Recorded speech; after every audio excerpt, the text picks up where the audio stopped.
My name is Ben Seidman, and today I've been challenged to break down pickpocketing in 9 levels of complexity.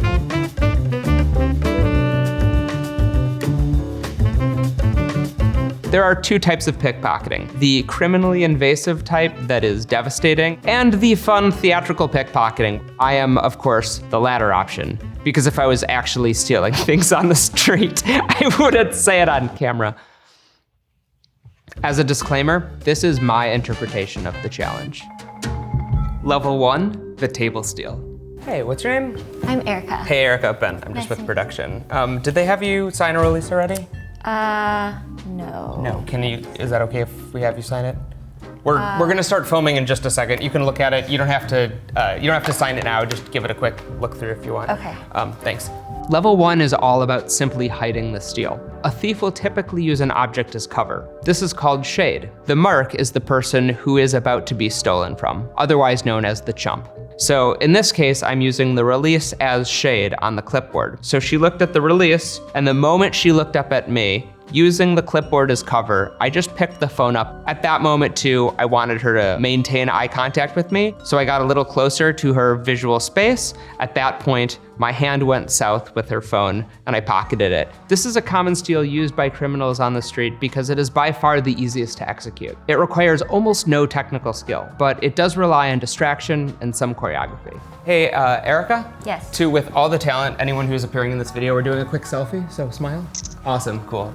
And do you want a copy of this photo? Sure. Sure? Why not? Well, you have one. This is your phone. Oh, yeah, it is. Yeah, that's yours. You can have that back. Thank you. Level 2, outside breast pocket. Hey, how's it going? I'm Ben. Hey Ben, I'm Sam. Sam, nice to meet you. Nice to Thank meet you you for being here. You don't know what we're doing yet. No. Not yet, but I want you to take this index card with your left hand and the pen in your right hand. Right. Oh, can you grab that? Yeah. Thanks. I'm defining complexity in these levels based on how difficult the steals are to accomplish, both physically, but also based on the misdirection that I have to use to direct people's attention away from the steals. Level 2 is all about hiding the motion of the steal. This is also the easiest of any of the pocket steals because the shade and the movement is built directly into the moment. I'm letting the mark use his own kinetic energy to basically do the steal for me. So I'm gonna have you get ready to write something down. All right. So first of all, Sam, I want you to write down whether or not you like my new pair of sunglasses. Oh my gosh.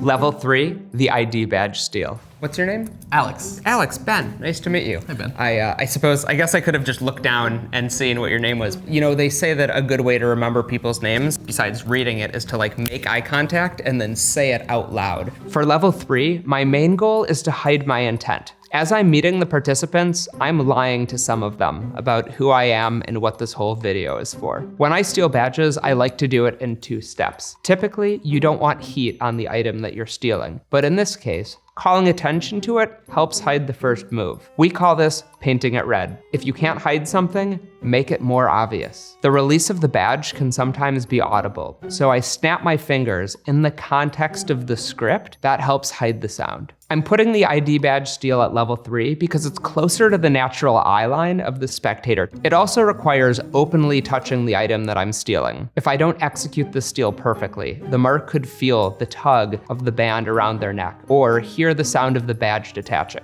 There's a lot of tripwires with this one. But another good way to remember someone's name is to have it written down somewhere, which is why I have this.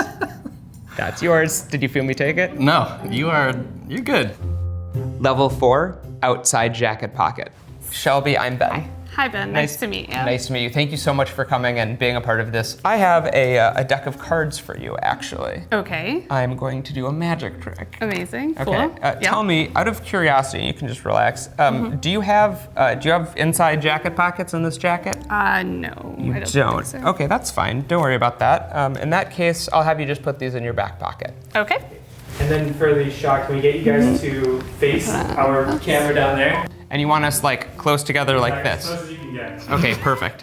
That's great. Pretty close. That's great. Level 4 is all about hiding the sensation of the steal. Pickpockets on the street choose locations to work where people are naturally shoved together, so the environment actually provides the intent of the steal. On stage, I have to figure out if someone actually has something in this pocket, so I use a technique known as fanning, and that's just you feeling to see if they have anything in their pocket. I actually stole this woman's wallet and then replaced it back in her pocket because I didn't want to blow my cover, and I wanted to show you a second way to execute this steal. I might open somebody's jacket to indicate to something. This provides shade. It also keeps the jacket farther away from their body, which means that the dip is much harder to feel. The second method is much closer to what you might see a pickpocket do on the street with people crowded together. I used the jacket as shade, and then I just very carefully dipped in so I could make the steal without her knowing. So Shelby, by the way, I have a confession to make. Okay. I know that the camera guys were positioning us next to each other. You're actually not here to see a magic trick at all. Okay. This entire video has been about pickpocketing. Great. And tell me, Shelby, does this wallet look like yours? Amazing. Amazing. Are we still rolling on that? Okay, good. Level 5, stealing a smartwatch. So Amber, tell me, are you familiar with tarot cards? Barely. But have you ever had your tarot read? No. No, okay. Have you ever had your palm read? No, I don't think Really? so. Maybe once. Hold on to those, I'm gonna see. Okay, so I'm not an expert on this, but we're filming a thing about reading people. That's your lifeline right there. I think that's your love line. I'm not good at this stuff, as you may see. But yeah, I think we can do this. Can I have you stand up for me, actually? Yeah. Will you just watch your step right over there? Yeah, take one step this way. Watches are rarely stolen outside of a performance situation, but they're very, very effective when performing in front of an audience. The physical steal is only part of the picture. In every case, I have to manage the broad attentional focus of the person I'm performing for. I begin by establishing the context of the situation and building rapport and trust. I also am conditioning the spectator to my touch. For example, I'm just putting this silver dollar in my hand. That's like the first time that I touch her. Then I touch her again, same thing happens. So in her mind, she gets comfortable with that touch. And so when I do the sneaky thing, she has gotten comfortable with the touch. So as I bring her to her feet, I slip my thumb in between the two parts of the watch band and I separate the band from the pin. Once I do that, I slide the watch off of her wrist. Now, there are a lot of tripwires here. The part of the watch that moves the most is actually the part that's sitting up against her skin. So I have to be mindful that that rubber dragging on her skin isn't something that she feels. Also, once I open the band, the sides of the watch could hit her arm or her body as I go south with the watch. That's why I'm using the bigger motion of her standing up and me moving her to cover the smaller motion of me stealing the watch. Now I'm using a combination of everything we've learned from all of the previous levels. I'm hiding the steal, I'm hiding the motion, I'm hiding the intent, and I'm also hiding the sensation. Face the camera, that's perfect. And then I'm gonna ask you a couple quick questions. Okay. Starting with, does this watch look familiar? That was on my wrist.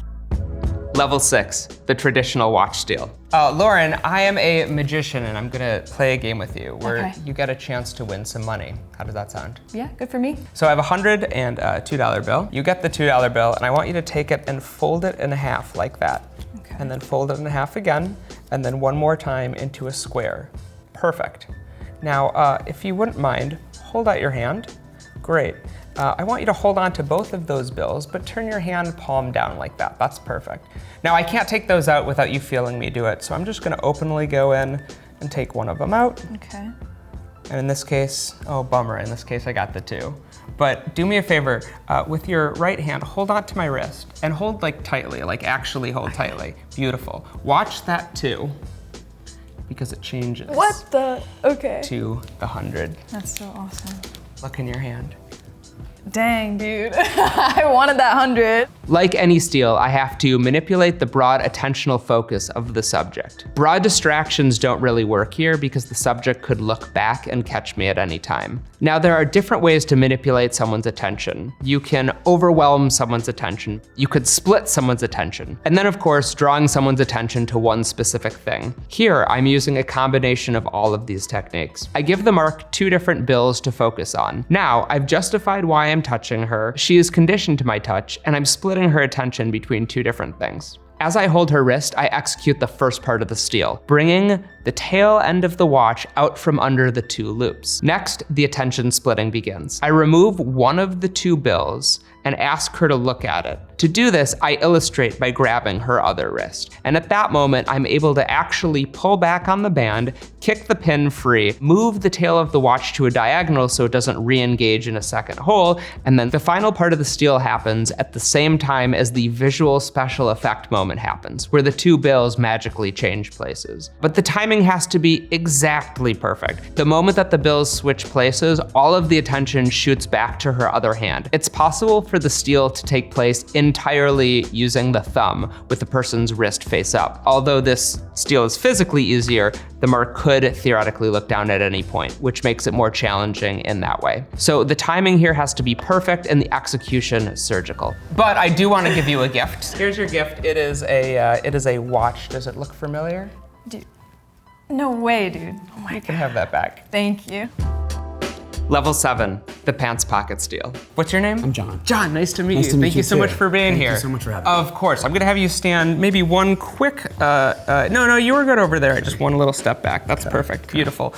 Now, John, this is about pickpocketing. Yes. And pickpockets, when they're looking for things to steal, they can either see where they are in a pocket or they can fan you, which is like kind of bumping up against you and feeling where things are. For example, I now know that you have something in this pocket. Okay. Is that correct? I think Yeah, it's a wallet. That's probably it. Yes. Is that a wallet? That is a you have wallet, it here? yes. Awesome, okay, so you've got the wallet there, and then down over here in that pocket, what is that? Is that your phone? That would be the phone, yes. See, there you go. That's the interesting thing. Most people, what they'll do is they'll have the phone in one of the pants pockets, but then if you have the phone down here, the wallet is always up here. That's always what happens. Okay. I'm putting the pants pocket steal at level 7 for a variety of reasons. First of all, the steal is happening next to a very sensitive area of the body. Pickpocketing someone in skinny jeans is harder because it's easier for them to feel it. This involves pinching the pocket, which moves the wallet up for a later steal. All criminal steals are heavily environmental, and different techniques are used in different places. For one thing, wallet steals from pants pockets often happen from the back pocket, otherwise known as the prat. A method frequently used for this steal is called tapping the poke. In this case, the wallet is actually pressed up from the bottom so that it sticks out of the pocket. Stall hopping is a term for a pickpocket stealing someone's wallet while they're sitting on the toilet. We decided that we're not gonna show you footage of that one for obvious reasons. And if you do wanna see footage of that one, you should look inward. John, I really appreciate you coming here and letting me explain what fanning means. But before I go, I got a call on my phone, but this dog looks familiar. How did you do that? Is that your phone? That's very much my phone. Yeah, you can have that back. Thank you. You didn't feel me take it? I did not feel you take it. That's a good sign. By the way, now is a good time to acknowledge the fact that our camera operators and director of photography are actually very, very good and talented. Hey, Dom, Yeah. is this your credit card? Jeez.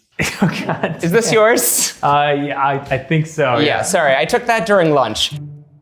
Level 8, the inside jacket pocket. I put the inside jacket pocket at level 8 because of the complexity of the moves, the proximity to the subject's chest, and the level of invasiveness and physical contact that I have to make with the mark when I do the steal. Almost no one carries big billfold wallets like this anymore, which is a huge bummer because they were really easy to steal. Before I begin, I have to determine if someone has something in this pocket, known as the pit. The first thing I always do is look for the silhouette of an item in the jacket, but this doesn't necessarily work, especially if they're wearing a really heavyweight jacket. In that case, I move on to my other line of defense, which is fanning. Well, our brains are constantly getting bombarded by tons and tons of different signals. Most people, what they'll do is they'll have the phone in one of the pants pockets, but then if you have the phone down here, the wallet is always up here. But evolution has cut off some portion of those signals as a survival mechanism. If we registered all of these things, we wouldn't be able to function at all. By adding extra signals and overloading the mark with sensations and thoughts, they have so much data to process that they actually miss the most important part, and the steal flies under the radar.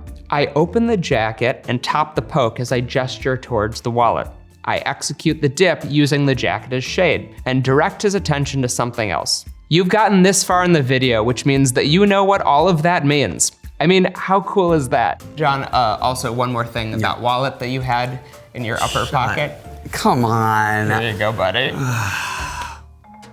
The final level, stealing someone's necktie. The reason you're here, we're shooting this project about men's fashion, which is why we asked you to dress up ahead of time, and you did not disappoint. Thank you. This is fantastic. I love the look of everything. Have you worn the suit before, right? Yeah, I've broken it. Even with the tie as well? Yeah. Yeah, it looks really nice. Let's have you take one quick step back, just a small one. Split the difference.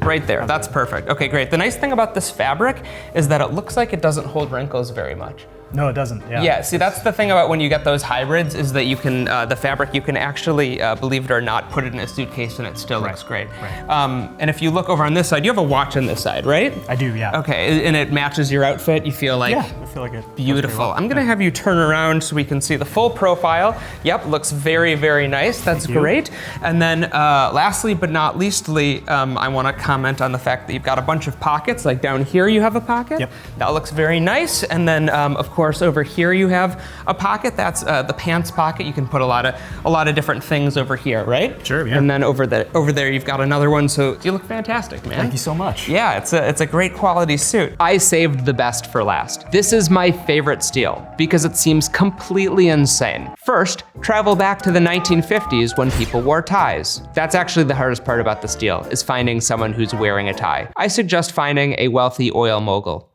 Step 1 is to determine how the knot is tied. It could be a simple knot, a 4-in-hand, a Windsor, half Windsor, etc. I can usually figure out what type of knot it is by looking at it. This also tells me which side of his body I'm going to stand on. So you have to also be able to execute the steal both right and left-handed. First, I have to get my thumb and first finger under his collar, but above his jacket. I also have to do this as I'm touching him and sort of moving him around. I move him into place as I gesture to his necktie, and then I start sliding the tie out of the knot. Now, depending on how tight the knot is going to be, is going to determine how hard I'm going to have to pull. Really tight knots are harder to steal. But either way, I slowly begin to pull pieces of that tail out of the knot. You'll notice that I put my hand on his back, I move him into position, I'm talking to him the entire time, constantly splitting his attention and referencing different things about the clothing that he's wearing. Once I clear the small end of the tie out of the knot, I have to move the large end of the tie off to his other shoulder. So I gesture to his other side as I grab the tie and flip it to the back. At this point on stage, I like to bring the person around in a circle, ask them to do a 360, because he has no idea what's going on. But to the audience, this is hilarious. Next, all I have to do is pull it out of his collar and I am good to go. I started fanning this guy and immediately saw and felt that he had other things in his pockets. And since this was the last level, I could not help myself and I took everything that I could. I've been taking your things, including... No. Is this your beard comb? Is that what that is? Yeah, it is. What? Yeah, and this is, I believe, that is your Oh, your no way, handkerchief. what? Of course, what else? Oh yeah, and then your tie. Oh my God. So you can what? put that. Oh yeah, and I've got one more thing. Your car keys. Do you drive a Toyota? Are these yours? Those are. That's yours. Okay, and then lastly but not leastly, your phone. Is this your phone? That's not my phone, no. Whose phone did I take? Every steal is different based on the person, what they're wearing, who they are, what the context is, what the environment is. As much as I'd like to call myself a master of these techniques, I still feel very much like I'm learning. I hope after watching this video, you have a greater understanding for the world of pickpocketing. Thanks for watching.